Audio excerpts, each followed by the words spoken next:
비밀과 반전이 가득한 짜릿한 스토리로 당신의 두뇌와 일상을 깨워줄 카페인 채널 미스추. 안녕하세요. 미스추입니다.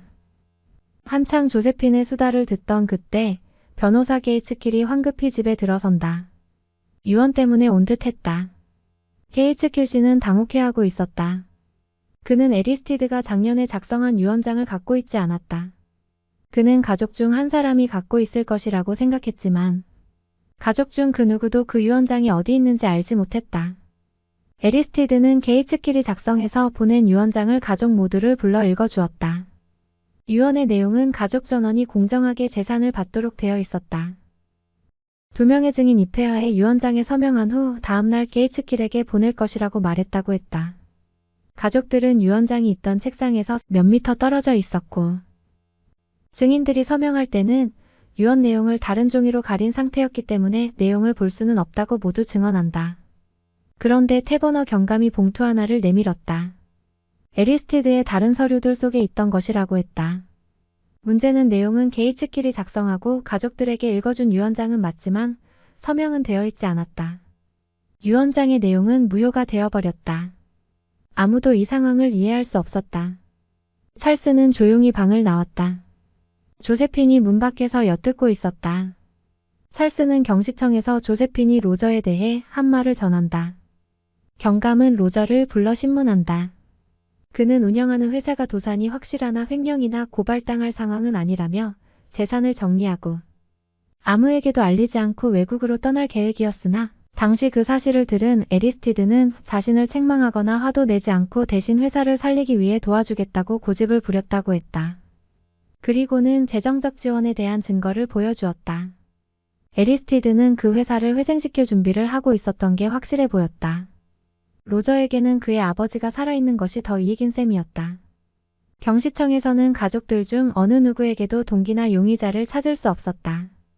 다만 유언장이 무효가 되면서 유언 없이 레오니데스가 죽었기 때문에 그의 엄청난 재산은 그의 미망인이 혼자 물려받게 된다. 과연 브렌다 레오니데스가 어떻게든 유언장에 속임수를 쓰게 만든 배우일까? 하지만 가족 중에 드헤빌런드 집안이 가진 잔인함과 레오니데스 가문의 무절제한 기질, 두 가문의 기질을 모두 가지고 태어난 자손이 있다면 쓰리게이블스 저택 현관 앞에 도착했을 때 찰스는 다시 조세핀을 만난다. 조세핀은 레오니데스 가족은 그날 밤 로저 회사의 파산 문제로 회의를 가질 예정이라고 말한다. 찰스는 조세핀이 주변을 엿들으면서 살인자가 누구인지 알고 있다고 확신했다. 만약 범인을 알고 있다면 위험해질 수밖에 없다는 것도. 모두 조세핀이 작은 수첩을 들고 다니면서 어른들이 하는 이야기를 엿듣는다는 것을 알고 있기 때문이다. 찰스는 소피아에게 에세린 안약이 독성에 대해 알만한 사람이 누구인지 묻는다. 소피아는 모든 사람이 알고 있었다고 말한다. 어느 날 가족들이 모두 모인 자리에서 브렌다가 에리스티드에게 안약을 넣어주는 것을 보고는 조세핀이 물었다. 왜 안약 위에 복용하지 말 것이라고 쓰여있는 거냐고. 에리스티드는 새할머니가 실수로 인슐린 대신 안약을 주사한다면 숨을 못 쉬고 파랗게 질린 채 죽을 거라고. 그러니 브렌다가 실수로 에세린을 주사하지 않도록 주의해야 한다고 농담처럼 이야기를 했던 것이다. 그날 저녁 조세핀의 말대로 로저 레오니데스 문제로 가족 회의가 열렸다. 에디스 드헤빌런드는 유언장 문제가 해결되면 로저가 회사를 살리도록 재정 지원을 해야 한다고 말하지만 필립은 로저를 비난하면서 지원하지 않겠다고 한다. 로저와 클레멘시는 재정적 지원을 강하게 거절한다. 회의가 의미 없이 끝나고 찰스는 클레멘시와 이야기를 나눈다. 클레멘시는 저택을 숨막힌다고 하며 로저는 사업에 자질이 없음에도 아버지의 기대에 부응하기 위해 사업을 맡았고 회사가 파산하자 도리어 안심했다며 이제 바베이도스로 떠나 지낼 것이며 자신은 돈의 매력을 못 느낀다고 말한다. 누가 범인인 것 같냐는 질문에 그녀는 브렌다와 로렌스가 의심스럽다고 말한다. 그 후 에디스가 거실로 들어와 필립의 냉정한 태도에 대해 변명을 해준다. 그는 아버지를 존경했지만 둘째라는 영향과 장남에게 치우치는 아버지의 편애에 자신 안에만 갇혀 일상생활과 멀리 떨어져 책과 역사에 관심을 갖기 시작한 것이고 그가 느끼지는 못하지만 로저에게 항상 질투를 느끼고 있었다고 말한다. 가족들이 모두 자리를 뜨고 난 후 소피아는 유스터스를 걱정한다. 소아마비에 걸린 후 가족을 미워하고 우울하고 괴팍해졌기 때문이다. 소피아는 가족들에 대해 잊고 싶어 했었다. 그녀는 자신의 집이 비뚤어진 작은 집이라고, 그들이 각자 혼자 힘으로 자립할 수 없이 뒤틀리고 뒤엉켜 있다고 표현한다. 갑자기 마그다가 들어왔다. 자신이 연출한 가족회의 장면에 대해 자랑스러운 듯 말하며 에디스 드 헤빌런드가 에리스티드 레오니데스를 좋아했었다고 말한다. 처음에는 적개심을 가졌지만 사랑하게 되었고 그래서 브렌다와 재혼하는 것을 싫어했다는 것이다. 그녀는 장난스럽게 짓거려댔다. 그러다 갑자기 조세핀을 스위스에 있는 학교에 보낼 것이라고 한다. 에리스티드는 아이들을 학교에 보내는 것을 절대 반대했었다. 가족 모두를 자신의 시야가 미치는 곳에 두고 싶어 했던 것 같다. 다음날 아침 찰스는 자신이 들은 레오니데스 집안 가족들에 대해 정리해보기로 한다. 필립은 자신이나 주변에 대해 이야기하지 않으려 한다. 심지어 자신의 딸과 결혼할 사람에게도 관심을 보이지 않았다. 에디스의 말에 따르면 그는 자신을 억누르며 살았고 질투심으로 불행한 어린 시절을 보냈다. 그로 인해 책과 과거 역사 속으로 현실을 회피한 것으로 보인다. 몸에 밴 냉정함과 자제력 이면에 어떤 성질이 감춰져 있을지도 모른다. 만약 그가 그의 아버지를 죽였다면 심리적인 이유 때문일 것이다. 하지만 레오니데스 가족들은 모두 브렌다와 로렌스가 범인이기를 바란다. 그러면서 한편으로는 그들이 범인일 거라고 진심으로 믿고 있지는 않다. 찰스는 에리스티드, 브렌다의 방을 거쳐 아이들 공부방으로 로렌스를 만나러 간다. 그는 훌륭한 교사였다. 그리고 유스터스는 역사에 관심이 많고 보기와 달리 뛰어난 두뇌와 지성, 역사 감각까지 갖춘 것처럼 보였다. 수업 후 방 안으로 들어갔을 때 로렌스는 얼굴을 붉히며 웅얼거리며 급히 밖으로 나가버렸다. 유스터스는 좋은 선생님이지만 겁이 많고 바보 같다고 그를 놀리듯 말한다. 유스터스가 그렇게 우울하고 냉소적이고 까다로워 보이는 이면에 지적 호기심이 많고 똑똑한 아이였다. 아이는 가족 전체에 대해 참을 수 없다고 말한다. 다들 정상에서 벗어났다는 것이다. 할아버지는 지독한 개인주의자로 그런 태도는 버려야 한다고 말하고 할아버지 죽음에 대해 시니컬한 반응을 보인다. 그때 로렌스가 공부방으로 돌아와 책을 뒤지는 척 찰스의 행동을 살피는 듯하다. 그는 찰스에게 하고 싶은 말이 있는 듯했다.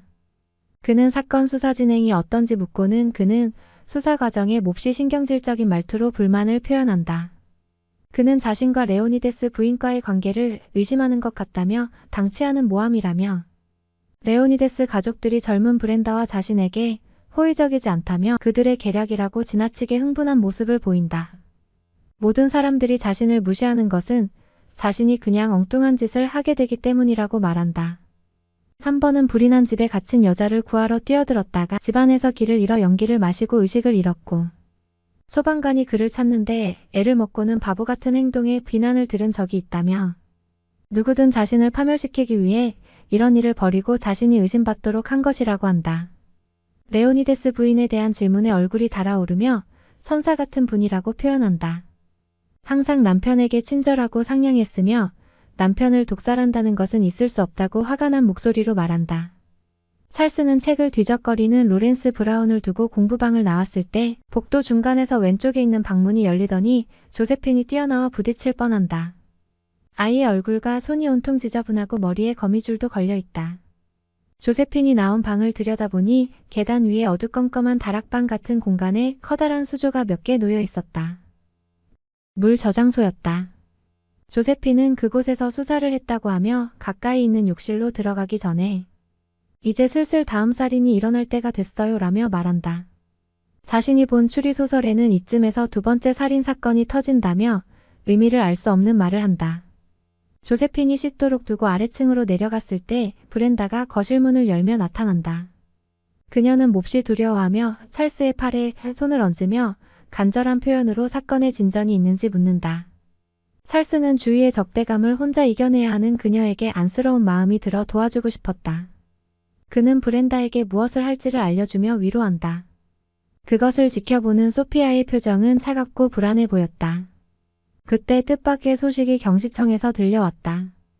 경찰청의 변호사 게이츠 킬씨가 화가 잔뜩 나 표정으로 앉아있다. 그는 그날 아침 편지 한 통을 받았다. 편지는 레오니데스의 지인 그리스인 에그로도폴로스라는 사람이 보냈는데 그는 레오니데스의 부탁으로 자신이 죽으면 그 편지를 게이츠 킬시에게 보내라고 했다고 한다. 그 편지는 다름 아닌 정식으로 서명된 법적으로 완벽한 유언장이었다. 레오니데스 자필로 쓰고 서명된 유언장에는 강인한 성격을 가진 사람이 다른 가족을 보살피고 그들의 짐을 모두 짊어지게 한다며 자신의 두 아들은 그 책임을 떠안기에 역부족이라 판단하여 브렌다에게 남긴 현금 15만 파운드를 제외한 모든 재산은 그의 손녀 소피아에게 물려준다고 되어 있었다. 그는 지난해 유언장을 가족에게 공개할 때 서명할 때 진짜 유언장을 가린 채 날인을 하고 증인들의 서명까지 받은 것이었다. 그 유언장으로 게이츠 킬시는 직업적 자부심에 상처를 입은 모양이었다. 게이츠 킬시가 나가고 모두의 시선은 찰스에게로 향했다. 그는 도전적으로 소피아를 방어했다. 그때 소피아로부터 전화가 온다. 다급한 목소리였다. 찰스. 이번엔 조세핀이에요. 조세핀이 머리를 맞아 뇌진탕으로 병원으로 옮겼으나 위독하다는 소식이었다. 그 아이에게서 눈을 떼지 말았어야 했다. 찰스는 태버너 경감과 스윌리 딘으로 향했다. 집 뒤쪽 작은 뜰 한쪽 구석에 세탁실로 쓰이던 곳. 조세핀이 주로 문에 매달려 놀던 곳이었다.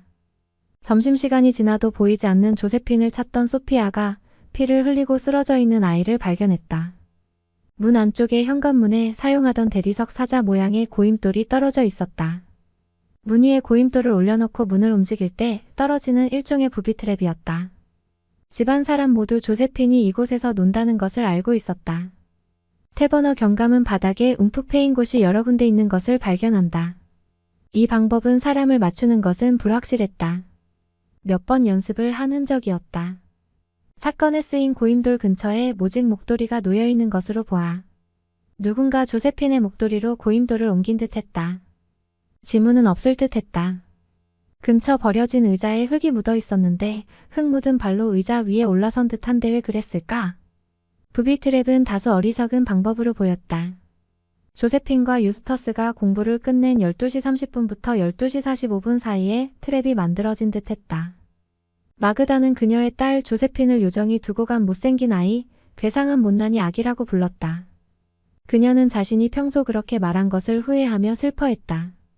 유모는 마그다가 그렇게 부르면서 무시했기 때문에 더 나쁜 아이가 되어갔다고 말한다. 숨어서 하녀들의 말을 엿듣고 내용을 빌미로 위협하기도 하고 대단한 사람이라도 되는 양자신이 알아낸 이야기들을 자랑하고 싶어 했다고. 모든 가족이 슬픔과 비탄에 잠겼다.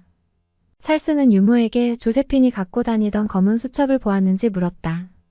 사건 현장에는 항상 들고 다니던 수첩은 보이지 않았다. 찰스는 태버너 경감과 조세핀의 방으로 들어갔다. 아이의 방은 태풍이라도 지나간 것처럼 서랍이며 매트리스며 모든 내용물이 뒤집혀 바닥에 어질러져 있었다. 의자는 넘여져 있고 그림들은 모두 바닥에 떨어져 있었다. 누군가 수첩을 찾은 모양이다. 이렇게 엉망을 만들어 놓았는데 아무도 소리를 듣지 못했다는 것이 이상했다. 범인은 무엇을 찾고 있었을까? 생각하던 중 갑자기 찰스는 어떤 생각이 확실히 떠올랐다. 그는 위층 물 저장실로 들어가 주위를 살폈다. 조세핀은 그곳에 무언가 숨겨놓았을 것이다.